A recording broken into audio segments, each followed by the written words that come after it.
K-Rock and Land Rock Muse here for another Behind the Bands. I'm eager to do this Behind the Bands with For Takeoff here.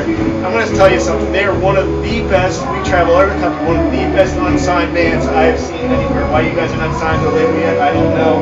It's got to be coming your way soon. You guys are amazing. Thank you so much. And we've got Brennan, Marr, and Joey and Joe, right?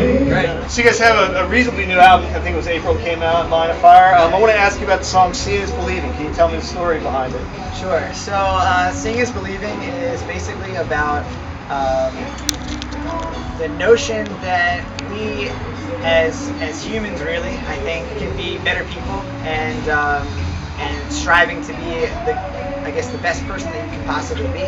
And there's a lot of terrible things going on around the world, and tough economies, and those kinds of things. And so it's basically just focusing on being a good person is like the most important thing. And that's what the song's about. Believing in the bright side. Yes. I wanna believe in who we are. I wanna believe in who we are. Wanna believe that we can find it in our hearts. I wanna believe we'll make it right. Wanna believe we're satisfied. Wanna believe that everything will be alright. Now I picked up on that the first time we saw you guys. You wouldn't reference you guys as a punk band, but your punk influence definitely in your music. It's there. But I almost call it kind of punk with a positive message. Is that kind of an accurate statement? Yeah. Really I would say with so. a positive message. Yes. Maybe it doesn't sell on shirts. I think it's one of those things that really we try to make sure that whatever we do, we want to be proud of at the end of the day. Rather it's on stage, before a show, after the show, and kind of like Seeing is Believing. We see all this bad stuff happening around the world, and we just want to, at least if for a little while people can come to our show, hear our music, and forget about everything and just feel positive for a little while. That's what we try to do. Now you guys walk the walk, as they say. Tell me about tonight's event, because I know we were very gracious. You played our charity benefit, and tell us about tonight's event, because you kind of organized that. Yeah.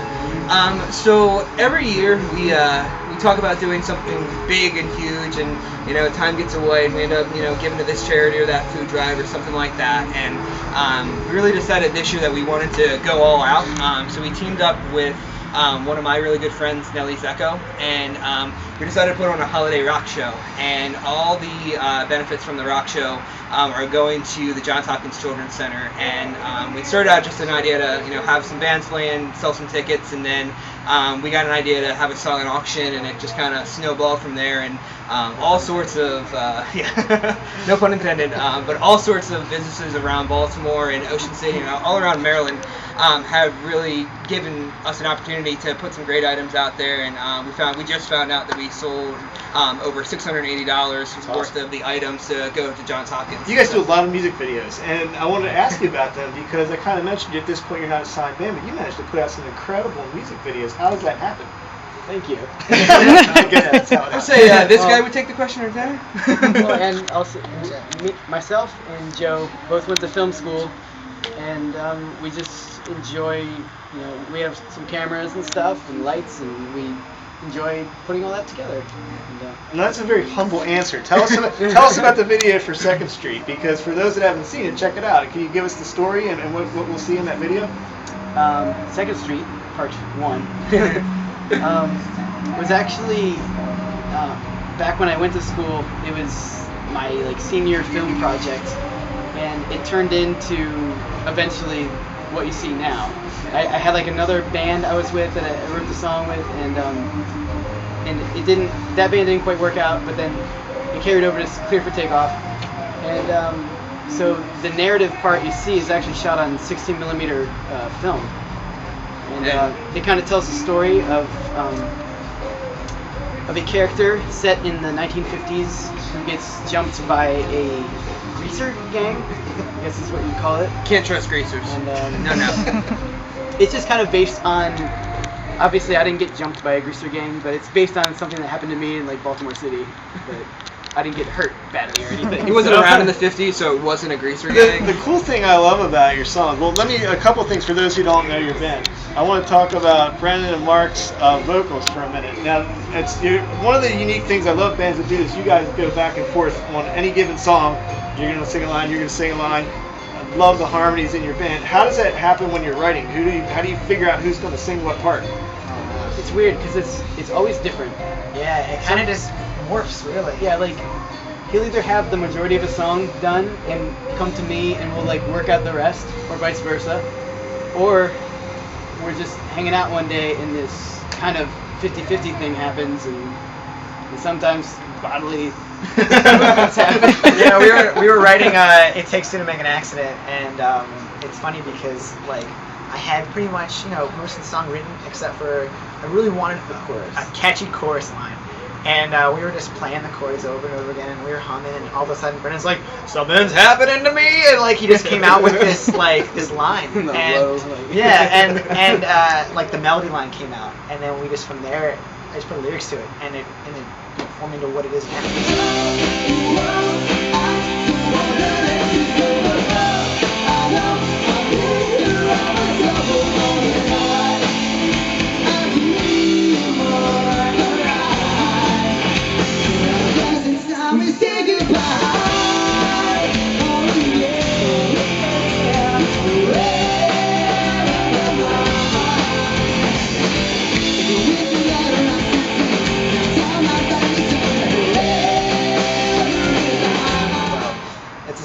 Just one example of how we do it, but it happens a bunch of different, bunch of different ways. But. That sounds a little different for you guys, isn't it? It has a real, and instantly I wrote down my note was Stevie Wonder meets punk on that too. Ooh, I like that. What do you think, Chuck? You need glasses. I agree. I think It Takes Two is definitely one of the most outside of the box songs that we have. We really, usually in our music, it's, not variations from song to song, but it's guitars chugging along, bass playing rhythm, and I'm back on the drums kind of playing a solid backing beat. And on that, I think it really opened up, and there's gaps that are supposed to be there for the first time ever in our music, where there's just drums and bass, or kind of the guitar doing some actual percussive stuff, and a lot of like auxiliary percussion thrown in. And so it was a little weird to get used to at first. We're actually getting ready to launch a Indiegogo campaign for making a music video for the song. And for the first time, we're actually going to use an outside production company to give some input and stuff. We decided we've always done the videos with Brendan and Joe doing it, and we decided this time that because this is such a different song, we felt like we really needed to focus more on being present in the music video and not just the video and then shooting the video and planning everything about it. So we're really excited about this opportunity to work with this production company, and we're going to be launching, like I said, an Indiegogo campaign. So if people want to help contribute to the video, we really, if it wasn't for fans out there, we wouldn't be where we are. So we really want to make this video about them and have their input and their support in what we're doing with it. How do you guys fit in with touring bands? Like, who's your ideal? Or maybe you don't have one because you guys are kind of diverse. I can see you up there playing with a band like Green Day, but I can see you up there playing with Seal or somebody like that. I mean, do you guys pick that, or you just kind of take what comes along? Do you have a preference? I think it's a mixture of both. Around here, we do a lot of our own. We do all our own booking, and when we're playing close to home in the Maryland, Virginia area, we do have a pretty good network of bands that we regularly play with that we know. We get along with, and we'll vibe with really well. When you go out of state, especially if you're the band coming through and there's a whole bunch of local bands, you never really know what you're gonna get. And I think there's one. What I find when playing with a lot of other bands is no matter what the style is, there's one. The one unifying thing from all bands is what are your vocals or what are you singing, and I think that's why we've had such an easy time making connections with other bands, because whatever music they're playing or we're playing, I think our vocals are definitely the feature of our music, and a lot of people seem to dig what we do. I agree with the announcement of your music, and you guys do have a great stage presence. I mean, you got you wearing that sweater tonight, this Christmas slates. We got some sweater. We got a fedora. We got all kinds of things going on the stage tonight. And if you ever get a chance, check out their YouTube channel, because these guys like to film a lot of impromptu. I don't know what you would call this. Do you want to do some Inception filming? I guess what you call this squadron. It's just happened. We're having an interview with Marr. Atlantic Rock Reviews. K-Rock here. There's a camera. And yeah, see you later. So, Mark, talk about keyboards in a rock band.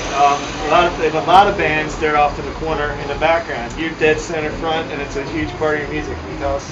Sure. Well, honestly, when we first started as a band, we were a 5-piece, and we had 2 guitars. We had like a lead guitar and a rhythm guitar, and I kind of did a lot of accenting and stuff like that. But when our lead guitarist went off to the Marines, right when we released actually Wake the City, our first album, and from that point on, we just kind of made it a 4-piece, and we made the 4-piece work as the piano being an integral part of the band. And a big influence of mine, like something corporate, bands that mix piano rock with pop rock, like today's pop rock. So I think it sets a niche for us. I feel like the us becoming a 4-piece and the guitarist leaving actually helped us grow as musicians also, because I feel like both, especially you and I, kind of stepped up to fill in the leads, like the leadies parts, all that stuff. So I think it's kind of cool actually.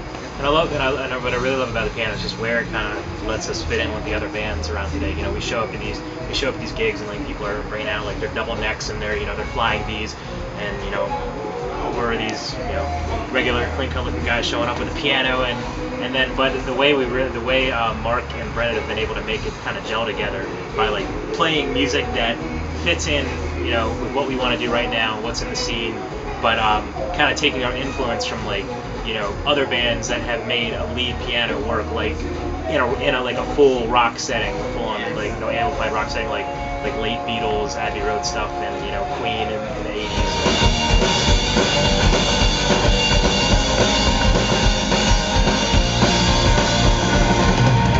The part where you sweep me off my feet, you come away with me in search of something more than words can say about you now. I'm never on the ground, and I'm with you.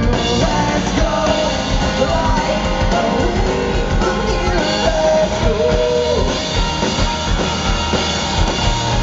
Just you and I, it's all so clear. Let's go. No, no,